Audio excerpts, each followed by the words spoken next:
మహాభారతాన్ని బాగా చదువుకున్నారనుకోండి, రామాయణం బాగా చదువుకున్నారనుకోండి, నువ్వు కూడా అదే మార్గాన్ని అనుసరించవచ్చు. అప్పుడు పురాణము ధర్మము. పురాణం కూడా నాకు తెలియదండి అన్నారనుకోండి, శిష్టాచారం ధర్మం. సమాజంలో శాస్త్రం చదువుకుని ప్రవర్తించేటటువంటి వ్యక్తి ఎలా ప్రవర్తిస్తాడో ఆయన నడవడిని ఆదర్శంగా తీసుకుంటారు. కాబట్టి అది ధర్మం. అది కూడా అటువంటి వాళ్ళు కూడా లేరండి మాకు ఊళ్ళో అన్నారనుకోండి, ఉండకపోవడం ఉండదు, మనకి తెలియలేదు అనుకోండి, అప్పుడేం చేయాలి? అంతరాత్మ ప్రబోధం ధర్మం. లోపల నుంచి ఎప్పుడూ మంచి వాక్కు వినపడుతూ ఉంటుంది, ఇది ఇలా చెయ్యకురా తప్పురా అంటూ ఉంటుంది. అంతరాత్మ ప్రబోధం ధర్మం. ఈ ఐదింటిని ధర్మానికి ప్రమాణవాక్యములు అని పిలుస్తారు. ఈ ధర్మాన్ని సువ్యవస్థితం చెయ్యాలి. వేదాన్ని అందరూ చదవగలరా? ఒకవేళ వేదం చదువుకున్నా వేదం యొక్క భాష్యాన్ని చదువుకోగలరా? చదువుకుని వేదంలో చెప్పినటువంటి ధర్మాన్ని అందరూ అర్థం చేసుకోగలరా? అర్థం చేసుకోలేరు. ధర్మమునకు మిగిలిన పురుషార్థములు కలవాలి.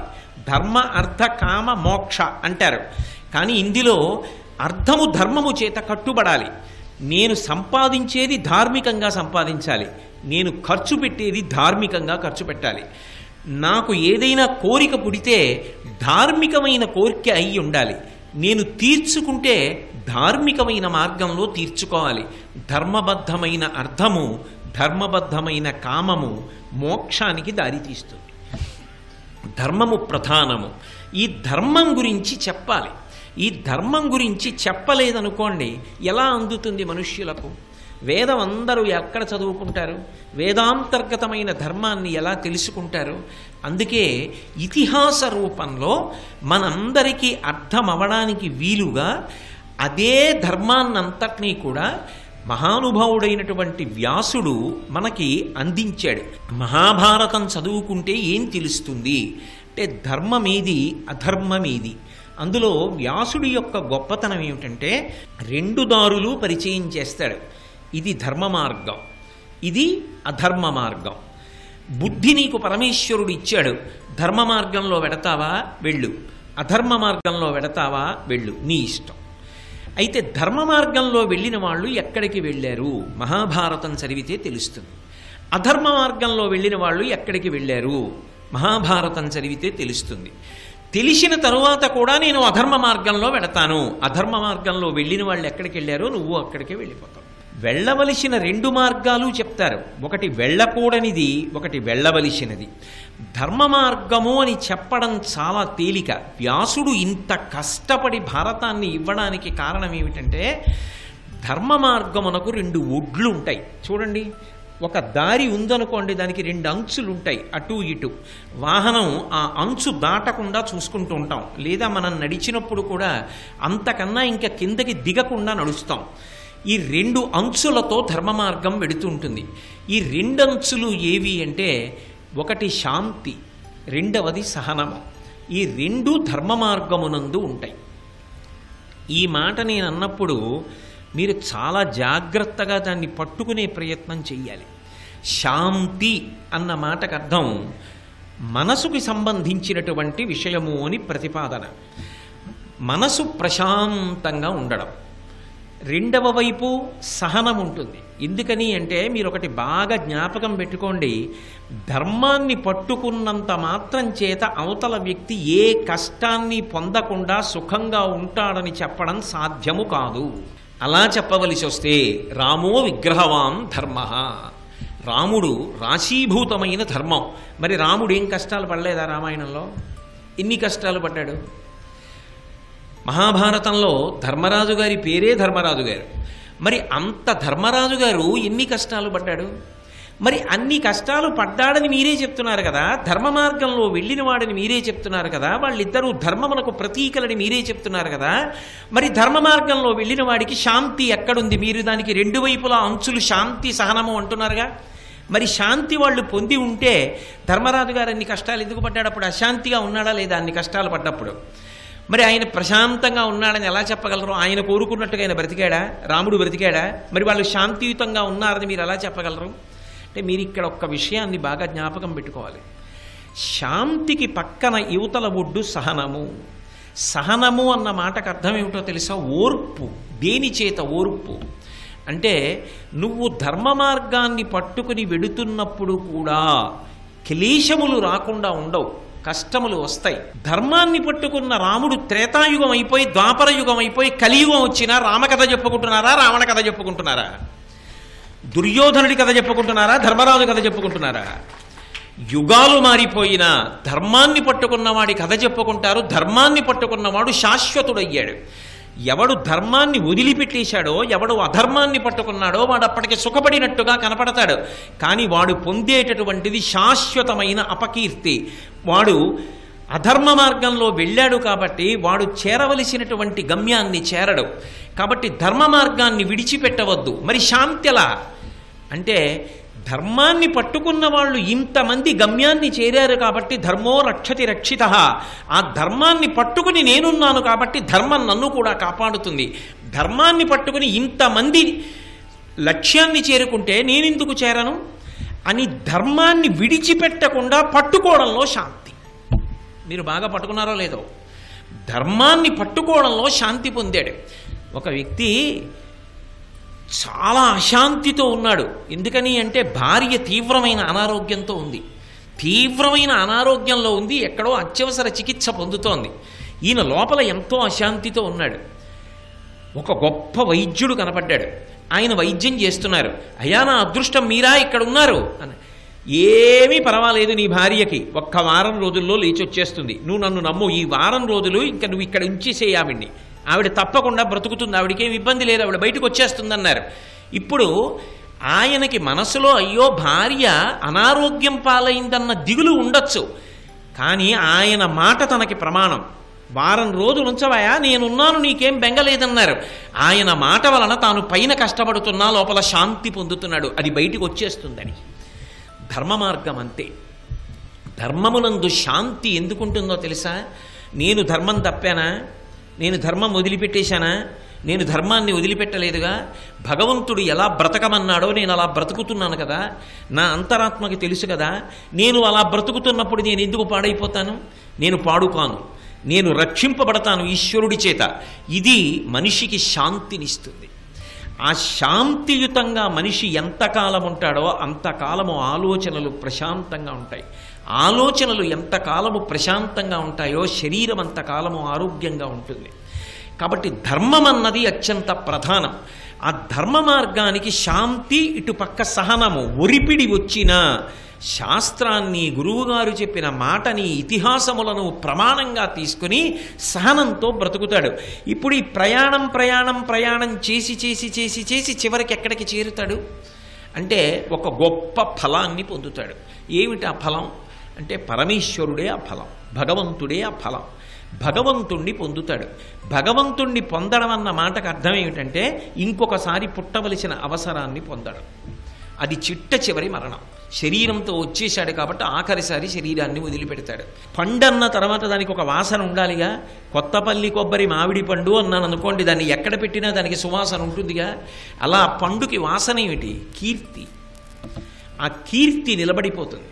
ఇప్పుడు ద్వాపర యుగంలో భారతం జరిగింది, ఇప్పుడు త్రేతాయుగంలో రామాయణం జరిగింది. ఇప్పటికీ ఎందుకు రామాయణ భారత భాగవతాలు చెప్పుకుంటున్నావు? ఎందుకు వాటిని చదువుకుంటున్నావు? ఎందుకు వాటిని వింటున్నావు అంటే ధర్మమునందు నీకు పూనిక పోకూడదు. ఆ ధర్మాన్ని పట్టుకుని ముందుకు వెళ్ళాలి. అది అలా వెళ్ళాలి అంటే వాళ్ళు జ్ఞాపకానికి రావాలి. వాళ్ళు అలా బ్రతికి చిట్ట చివర ఈశ్వరుణ్ణి చేరుకున్నారు.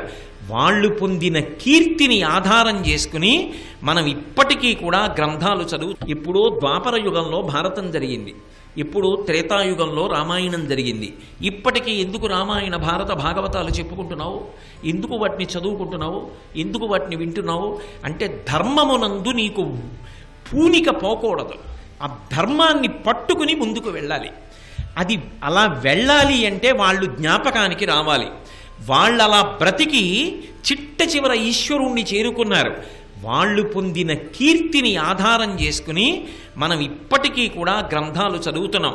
అందుకే ఒక దేవాలయానికి దేవాలయం అన్న ఖ్యాతి శాశ్వతంగా ఎప్పుడు నిలబడుతుంది అంటే మహాభారత ప్రవచనము జరగాలి.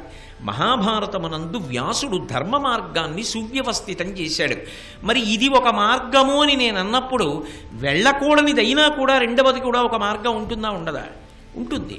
అదే మార్గము నిషిద్ధ మార్గము, వెళ్ళకూడని మార్గం. ఏ మార్గం అది? దాన్ని అధర్మ మార్గము అంటారు. ఇటువైపు నువ్వు వెళ్ళవద్దు అంటే అటువైపే నేను ప్రయాణం చేస్తాను. ఎందుకు చేస్తాడు మరి? అటు వెళ్ళవద్దు అని చెప్తుంటే మనుష్యుడై పుట్టి బుద్ధి ఉన్నా కూడా అధర్మ మార్గంలో ఎందుకు ఎడుతున్నాడు అంటే, అధర్మ మార్గంలో వెళ్ళడానికి ఆ మార్గానికి కూడా 2 అంచులు ఉంటాయి. ఆ 2 అంచుల మధ్యలో శాంతి పొందుతుంటాడు, లోపల సంతోషాన్ని పొందుతుంటాడు. ఏమిటి ఆ 2 అంచులు అంటే, ఒకవైపు అహంకారం ఉంటుంది, రెండవ వైపు హింస ఉంటుంది. అది అధర్మ మార్గానికి ఉండేటటువంటి లక్షణం. అహంకారం, నా అంత వాణ్ణి నేను, రామాయణం చెప్పినట్టు నేను ఎందుకు బ్రతకాలి, భారతం చెప్పినట్టు నేను ఎందుకు బ్రతకాలి, ఎవడు చెప్పాడు రామాయణం సత్యమని, ఎవడు చెప్పాడు భారతం సత్యమని, ఎవడు చెప్పాడు వ్యాసుడు సత్యమని, ఎవడు చెప్పాడు వేదములు సత్యమని, ఎవడు చెప్పాడు ఉపనిషత్తులు సత్యమని, నేను సత్యం, నేనేది చెప్తున్నానో అది సత్యం, నేనన్న మార్గంలో వెడతాను తప్ప ఇంకొకరు చెప్పిన మార్గంలోకి నేను వెళ్ళను. ఇది అహంకారం. ఇప్పుడు తాననుకున్న మార్గంలోనే తాను ప్రయాణిస్తానంటాడు. అలా అన్నవాడు ఇతరుల మార్గంలోకి వెళ్ళలేడు కనుక వాళ్ళ మీద మాత్సర్యము పెరిగి హింసకు పాల్పడతాడు. అది దానికి చెల్లెలు. శాంతికి పక్కన సహనం ఎలా ఉంటుందో దీనికి అధర్మ మార్గమునకు ఒక అంచు అహంకారమైతే రెండవ అంచు హింసగా మారుతుంది. ఆ హింస అనేక రకాలుగా ఉండొచ్చు. ఒక్కొక్కచో వాక్కుల చేత హింస, పెద్దలైనటువంటి వారిని అధిక్షేపించి మాట్లాడతాడు. వాల్మీకి మహర్షి ఎవడు అంటాడు, వ్యాసుడెవరు అంటాడు, లేకపోతే ఉపనిషత్తులు రాసిన వాడెవరు అంటాడు, దేవుడెవరు అంటాడు, నింద చేస్తాడు. నిందావాక్యములు పలికి ఎవరైనా మేము ఈ మార్గంలో వెడుతున్నామన్న వాళ్ళుంటే వాళ్ళని అధిక్షేపిస్తాడు. ఇప్పుడు అహంకారం దేనికి వెళ్ళింది అంటే హింసా మార్గమునకు వెడుతుంది. ఇప్పుడు హింస పొందినవాడు ధార్మికుడు అనుకోండి, ఇలా ఎంతమంది బాధపడలేదు? ధర్మరాజు గారు నింద పొందలా, రాముడు నింద పొందలా? రావణాసురుడు మారీచుడి దగ్గరికి వెళ్ళి రాముడి గురించి ఏం చెప్పాడు? తండ్రి ఇంట్లోంచి బయటికి తోసేస్తే బయటికి వచ్చాడు, అధార్మికుడు అని చెప్పాడు. ఏ ధర్మం పట్టుకున్నవాడి మీద అపనిందలు పడలేదు. కాబట్టి రాముడు తట్టుకున్నాడా లేదా, ధర్మరాజు తట్టుకున్నాడా లేడా? నేను తట్టుకుంటానని ధర్మాన్ని పట్టుకుని శాంతి సహనముతో నిలబడతాడు. అధర్మ మార్గంలో వెళ్ళినవాడు అహంకారము చేత హింసా మార్గమునందు పెడతాడు. అది మాటల చేత హింస కావచ్చు, శరీరమును హింస చెయ్యడం కావచ్చు, ఏ రకమైన హింస అయినా కావచ్చు, దాని చేత ఆయన తృప్తి పొందుతుంటాడు. కానీ ఈ మార్గమునకు చిట్ట చివరికి వెళ్ళేటప్పటికీ నేను సంతోషం పొందాను అనుకుంటూ ఉంటాడేమో. రామాయణంలో రావణాసురుడు ఎంతమందిని ధిక్కరించాడు. హనుమ వచ్చి చెప్పారు, విన్నాడా? నువ్వెవరివి చెప్పడానికి అన్నాడు. యుద్ధభూమిలో రాముడు చెప్పాడు, విన్నాడా? నువ్వెవరివి చెప్పడానికి అన్నాడు. మారీచుడు చెప్పాడు, విన్నాడా? నువ్వెవరివి చెప్పడానికి అన్నాడు. తల్లి చెప్పింది కైకసి, విన్నాడా? నువ్వెవరివి చెప్పడానికి అన్నాడు. దుర్యోధనుడి దగ్గరికి వ్యాసుడు వెళ్ళి చెప్పాడు, విన్నాడా? మహర్షులు వెళ్ళి చెప్పారు, విన్నాడా? ధర్మరాజు చెప్పాడు, విన్నాడా? ఎవరు చెప్తే విన్నాడు? ఎవరు చెప్పినా వినడు. అహంకారం. ఆ అహంకారం చేత దుర్యోధనుడు ఎంత హింస చేశాడు, ఎన్ని బాధలు పెట్టాడు. ఎక్కడో అరణ్యవాసం చేసుకుంటున్న వాళ్ళ దగ్గరికి వెళ్ళి ఘోషయాత్ర చేయడం ఏమిటి? పెద్ద పెద్ద రథాలు పట్టుకుని అందులోకి ఈయన యొక్క డాంబికాన్నంతటినీ వాళ్ళకి చూపిస్తే, మేము ఏమీ లేదు, ఇలా అరణ్యాల్లో పడున్నాం, ఆయన చూడు చక్కగా ఎంత సంతోషంగా ఉన్నాడో అని వాళ్ళు మనసులో కుతకుతలాడి ఏడుస్తారని ఘోషయాత్రకి బయలుదేరాడు. ధర్మం పట్టుకున్న వాడి ముందు ఘోషయాత్ర ఏమైంది? చివరికి పాండవులే రక్షించవలసి వచ్చింది. కాబట్టి అధర్మ మార్గంలో ఉన్నవాడు పేరు పక్కన పెట్టండి, వాడు రావణాసురుడు కావచ్చు, వాడు ఇంకొకడు భారతం దగ్గరికి వచ్చేటప్పటికి దుర్యోధనుడు కావచ్చు. మార్గమునకు ఉండేటటువంటి అంచులు మాత్రం అహంకారము, హింస. నీకు అది అప్పటికి సంతోషంగా ఉండొచ్చు, ఎక్కడికి వెళ్ళినా బోరలు విరిచి గుండెల మీద చెయ్యేసి నా అంత వాణ్ణి నేను అనొచ్చు. కానీ ధర్మ మార్గంలో వెడుతున్నవాడు నేనెంతటి వాణ్ణి అంటాడు. ఎంత గొప్పవాడు కానివ్వండి, ఆయన మాత్రం పెద్దల పొడగొన్న భృత్యునికైవడి చేరి నమస్కృతులు చేయువాడు అంటారు పోతన గారు ప్రహ్లాదుడి గురించి చెప్తూ. దైవతములంచు గురువుల తలచువాడు, సకులయడ సోదర స్థితి జరుపువాడు, లీలలందున బొంకులు లేనివాడు, లలిత మర్యాదుడైన ప్రహ్లాదుడదిప అంటారు. ఆయనకి తెలియనిది ఏం లేదు. అయినా ఆయన గురువుల్ని చూసేటప్పటికీ, పెద్దల్ని చూసేటప్పటికీ వంగి వంగి నమస్కారం చేసి అంత వినయంతో ప్రవర్తించాడు. ధర్మ మార్గంలో వెళ్ళినవాడు చిట్ట చివరికి భగవంతుడు అన్న ఫలితాన్ని పొంది అపారమైన కీర్తిని మూటకట్టుకుంటాడు. అధర్మ మార్గంలో వెళ్ళినవాడు అప్పటికి సంతోషంగా ఇతరులను హింస చేసి ఆనందపడ్డాననుకున్నా చిట్ట చివరికి వెళ్ళేటప్పటికి సర్వనాశనాన్ని పొందుతాడు. అది మామూలుగా ఉండదు. ఎందుకని అంటే తానొక్కడూ వెళ్ళిపోయాడు అనుకోండి, అది వేరు. తానొక్కడూ వెళ్ళడం కాదు. మీరు అందుకే బాగా గమనించండి, రావణాసురుడు చటుక్కున మరణించలేదు. రావణాసురుడి కళ్ళ ముందు కొడుకులందరూ వెళ్ళిపోయారు. రావణాసురుడి కళ్ళ ముందు సైన్యం అంతా వెళ్ళిపోయింది. రావణాసురుడి కళ్ళ ముందు సోదరులు వెళ్ళిపోయారు. విభీషణుడు విడిచిపెట్టి వెళ్ళిపోయాడు. కుంభకర్ణుడు యుద్ధభూమిలో మరణించాడు. అందరూ చనిపోయిన తర్వాత యుద్ధంలో నిలబడ్డాడు. దేవతలు ఋషులు అందరూ పైన నిలబడి ఈ దుర్మార్గుడు ఎప్పుడు చచ్చిపోతాడో చూడ్డానికి వచ్చామన్నారు. ఆ బ్రతుకు ఒక బ్రతుక. ఒక్కొక్క తల తరిగేస్తుంటే జయ జయధ్వానాలు చేశారు దేవతలందరూ. చిట్ట చివరికి శరీరం పడిపోయిన తరువాత పట్టమహిషి మండోదరి యుద్ధభూమికి వచ్చి, దుర్మార్గుడా, నువ్వు రాముడి చేత మరణించలేదురా, నీ ఇంద్రియముల చేత మరణించావు, నాలో లేని ఏ అందం నీకు సీతమ్మలో కనపడిందిరా అని అడిగింది. ఏ బ్రతుకు ఆ బ్రతుకు. అధర్మ మార్గంలో వెళ్ళినవాడు సర్వనాశనం అయిపోయాడు. తానొక్కడూ కాదు, తనతో పాటుగా కాంచనలంకని, సైన్యాన్ని, తమ్ముళ్ళని, బిడ్డల్ని అందరినీ బలిపెట్టేశాడు. దుర్యోధనుడు ఏం మూట కట్టుకున్నాడు? చిట్ట చివరికి 11 అక్షౌహిణీల సైన్యం నేలబడిపోయింది. వెళ్ళినందుకు గాను భీష్మ, ద్రోణ, కృపాచార్యాది ప్రముఖులందరూ పడిపోయారు. ఇంతమంది మరణించి చిట్ట చివరికి హ్రదంలో దాక్కున్నాడు సరోవరంలో. వెళ్ళి రెచ్చగొట్టే మాటలు మాట్లాడితే అందులోంచి బయటికి వచ్చి భీమసేనుడితో యుద్ధం చేస్తే తొడల మీద కొడితే తొడలు విరిగిపోయి నేల మీద పడిపోయాడు. నిత్తుటి మడుగులో పడిపోయి పైన గ్రద్దలు తిరుగుతూ ఉండగా నా అన్నవాళ్ళు లేక అశ్వత్థామకి పట్టాభిషేకం చేసి అప్పుడు కూడా క్రౌర్యంతో ఆలోచించాడు. ఏం సాధించాడు? సుఖాన్ని పొందినట్టు కనపడ్డాడేమో అధర్మ మార్గంలో, అహంకారము చేత హింస చేత అని సంతోషించాననుకున్నాడేమో, కానీ చేరవలసిన పదాన్ని చేరుకున్నాడా? చేరుకోలేదు. సర్వనాశనమైపోయాడు. సర్వనాశనమైపోయి తాను పాడైపోవడం ఒక్కటే కాదు, తనతో పాటుగా ఆఖరికి తన రాజ్యంలో ఉన్న వాళ్ళందరినీ కూడా బలిపెట్టాడు. ఇది వేదం అయితే రాజశాసనంలా చెప్తుంది. సత్యం వద, సత్యమును పలుకు, ధర్మం చరా, ధర్మమును అనుష్ఠించు అని చెప్తుంది. వ్యాస భగవానుడు గమనించాడు, అయ్యో వస్తున్నది కలియుగం, ఎంతమంది వేదాన్ని చదువుతారు? వేదాంతర్గతమైన ధర్మాన్ని ఎంతమంది పట్టుకుంటారు? ఆ ధర్మాన్ని పట్టుకోపోతే వీళ్ళు మళ్ళీ మళ్ళీ మళ్ళీ మళ్ళీ పుట్టడం, చావడం ఎన్ని జన్మలెత్తాలి?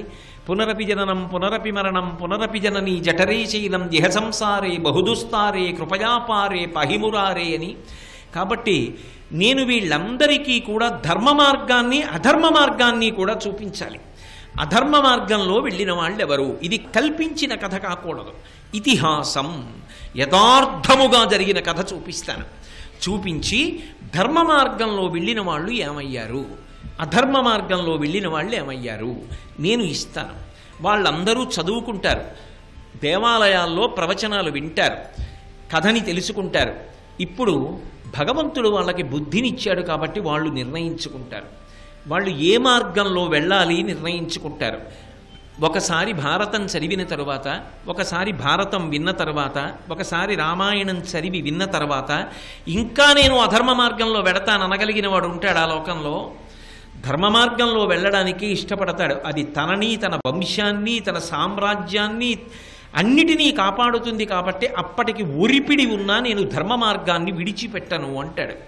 కాబట్టి ఈ ధర్మాధర్మ మార్గములను రెండింటినీ సువ్యవస్థితం చేయడం కోసం 4 వేదములలో భగవంతుడు ప్రతిపాదించినటువంటి సారభూతమైన విషయాన్నంతటినీ కూడా తీసి మళ్ళీ మనకి పంచమ వేదంగా భారతంలో 1,00,000 శ్లోకాలతో అందించాడు మహానుభావుడు. అటువంటి భారతం అందరూ కూడా చదువుకోవాలి. మీరొక్క విషయాన్ని బాగా గమనించండి. ఈ దేశంలో ఒకప్పుడు సాయంకాలం అయ్యేటప్పటికి భారతం వినడం, రామాయణం వినడం, భాగవతం వినడం ఆచారం. అది ఇవాళ నిన్న వచ్చిన విషయం కాదు. ఎప్పటి నుంచో చెప్పబడినటువంటి విషయాలు, ఎప్పటి నుంచో ప్రవచనం చెయ్యబడిన విషయాలు. రామాయణ భారత భాగవతాలు చదువుకోవడం అలవాటు ఉన్న ఈ దేశానికి విదేశాల నుంచి వచ్చినటువంటి రాయబారులు మెగస్తనీస్ లాంటి వాళ్ళు ఈ దేశం గురించి వ్రాస్తూ కొన్ని అద్భుతమైన విషయాలు రాశారు. భారతదేశంలో ఎవరికైనా ఏదైనా ఇస్తే చెయ్యి చాపి పుచ్చుకోవడానికి అవసరం ఉన్న వ్యక్తి లేడు. భారతదేశంలో తాళం కప్ప అనేటటువంటి వస్తువు తెలియదు. తలుపులు తీసి విడిచిపెట్టి వెళ్ళిపోయినా ఒకరి ఇంటి వస్తువు వేరొకరు తీసుకోరు. ఎందుకని అంటే పరద్రవ్యాణి లోష్ఠవత్, ధార్మికంగా నా ప్రవర్తన చేత ఈశ్వరుడు నాకు ఏదిస్తాడో అదే నా యొక్క భోగమునకు, నా జీవితమునకు కారణం అని స్థిర నిర్ణయంతో ఉంటారు. కాబట్టి భారతదేశంలో ఏ ఇంటికి కూడా తాళం కప్ప తెలియదు అని రాశాడు మెగస్తనీస్. అంటే ఒకానొక నాడు ప్రపంచం మొత్తం మీద నేరమనేటటువంటి మాట తెలియకుండా బ్రతికిన దేశం ఏదైనా ఉంటే అది ఈ దేశమే. సర్వం శ్రీ ఉమామహేశ్వర పరబ్రహ్మార్పణమస్తు.